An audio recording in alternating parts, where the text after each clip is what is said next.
What you see here is $10,000 on the table. You can take this money as a loan, but I will charge you a little bit of interest rate.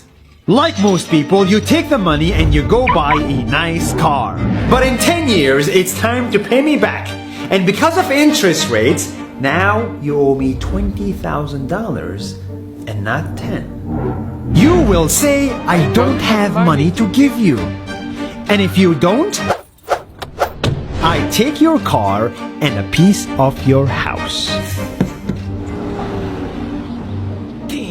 This is how debt works. And after 3 years of traveling the world, I noticed that this is exactly what China is doing. For example, take the small island nation of Sri Lanka. This developing country needs money and China has a lot of it. So Sri Lanka took billions of dollars in Chinese loans. It was easy money just there to be taken. And with that, they built skyscrapers, highways, airports, and shipping ports. The country grew and prospered. But few years later, this easy money came with interest rates, and Sri Lanka was so much in debt that it couldn't pay back China its money. And the only way out was to give China control of what they had built. In other words, Sri Lanka lost a piece of its home to China because of debt. This is the Chinese money trap. And it's a real thing I saw all over the world. In Papua New Guinea, I saw $2 billion in loans given by the Chinese to build skyscrapers, infrastructures, and ports. But there is no way this remote developing country can pay it back or its interest rate. And the only way out is to give China control of the country.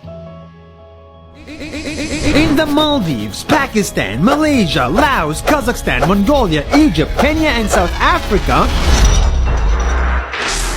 the same thing is happening, and many countries are struggling to pay back Chinese loans. If you look closely, all these infrastructure projects like highways, ports, and bridges connect to China through the sea or through the land to form something far bigger, far more powerful than just a bridge. A new Silk Road. The world is already made by China, and I think slowly it will be owned by China. Don't get me wrong, building bridges, ports, highways, and airports is a great thing for the people and the country, but they come at a very high cost.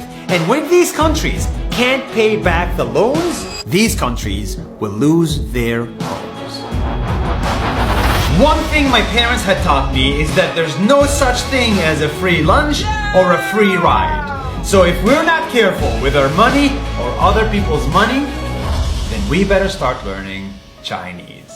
下周见。